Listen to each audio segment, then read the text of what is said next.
आने वाले 25 साल के लिए हमें उस 5 पंच प्राण पर अपनी शक्ति को केंद्रित करनी होगी, अपने संकल्पों को केंद्रित करना होगा, अपने सामर्थ्य को केंद्रित करना होगा और हमें उन पंच प्राण को लेकर के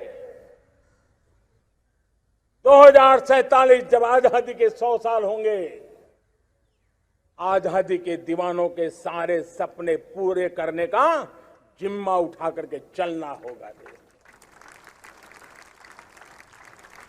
जब मैं पंच प्राण की बात करता हूं तो पहला प्राण, अब देश बड़े संकल्प लेकर के ही चलेगा, बहुत बड़े संकल्प लेकर के चलना होगा और वो बड़ा संकल्प है विकसित भारत।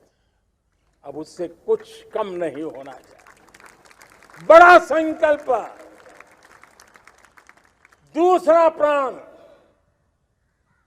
प्राण है किसी भी कोने में हमारे मन के भीतर, हमारे आदतों के भीतर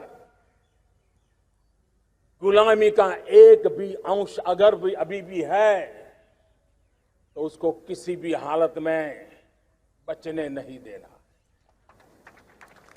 अब 100%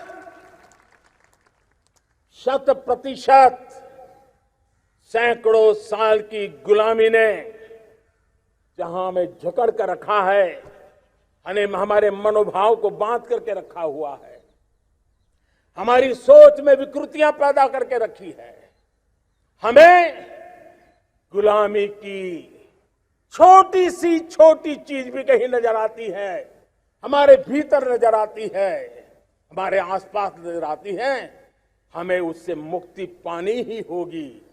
ये हमारा दूसरी प्राण शक्ति है। तीसरी प्राण शक्ति,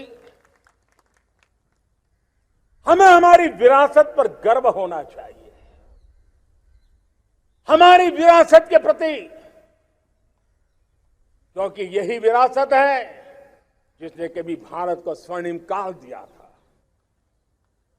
और यही विरासत है जो समयानुकूल परिवर्तन करने की आदत रखती है, यही विरासत है जो काल बाह्य छोड़ती रही है, नित्य नूतन स्वीकारती रही है।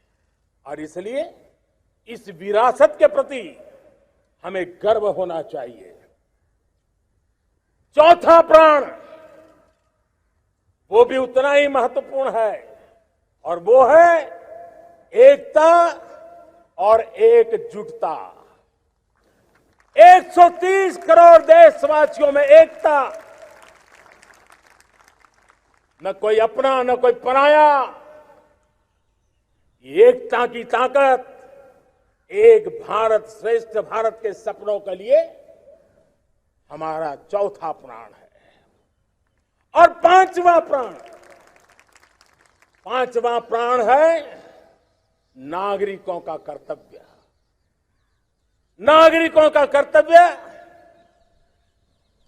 जिसमें प्रधानमंत्री भी बाहर नहीं होता है, मुख्यमंत्री भी बाहर नहीं होता है, वो भी नागरिक है। नागरिकों का कर्तव्य, यह हमारे आने वाली 25 साल के सपनों को पूरा करने के लिए एक बहुत बड़ी प्राण शक्ति है। मेरे प्यारे